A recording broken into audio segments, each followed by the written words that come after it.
अस्सलाम वालेकुम वरहमतुल्लाहि वबरकातुहू। दोस्तों, मैं हूं अब्दुल्ला और आप देख रहे हैं रियासत मदीना चैनल।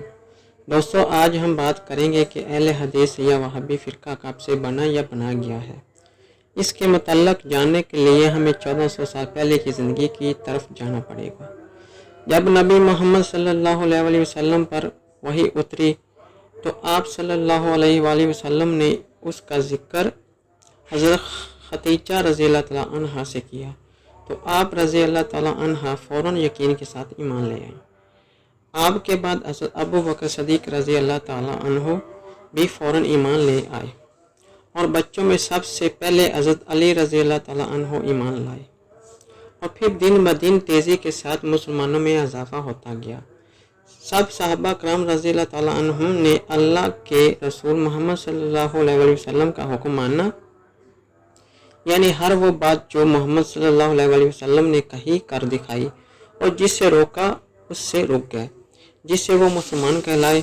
मगर जिन्होंने मोहम्मद सल्लल्लाहु अलैहि वसल्लम का इनकार किया और सिर्फ अपने उलमाओं और बुजुर्गों के दीन को ही तरजीह दी, वो काफिर कहलाए। जिन मुसलमानों ने नबी मोहम्मद सल्लल्लाहु अलैहि वसल्लम को अपनी ज़िंदगी में देखा वो सहाबी कहलाए और उसके बाद आने वाले मुसलमान जिन्होंने अपनी ज़िंदगी में असहाबे मोहम्मद सल्लल्लाहु अलैहि वसल्लम को पाया वो ताबी कहलाए और फिर तबा ताबईन, उनके बाद इमाम और फिर मुहद्दिसीन, ये सब मुसलमान ही थे। मगर आज हम उनको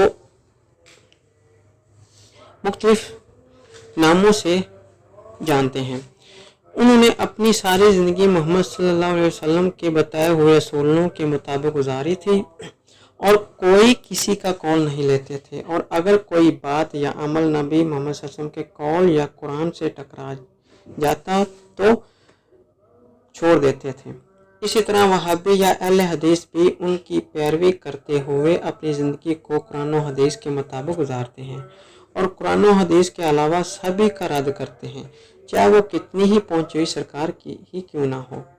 अहले हदीस होने के लिए कोई सर्टिफिकेट लेने की ज़रूरत नहीं, बस कोई भी मुसलमान चाहे वो किसी भी फ़िरका से हो अपनी ज़िंदगी को कुरान और हदीस के मुताबिक कर ले और दूसरे इमामों या पीरों फ़कीरों से बेजार हो जाए तो इस गिर से उसे वहाबी या अहले हदीस का लक़ब मिल ही जाएगा, हालांकि इसे खुद नहीं पता होता कि वो वहाबी हो चुका है।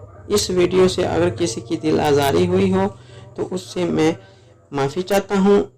इसके साथ ही मैं आपसे इजाज़त चाहता हूँ। अस्सलाम वालेकुम वरहमतुल्लाहि वबरकातुहू।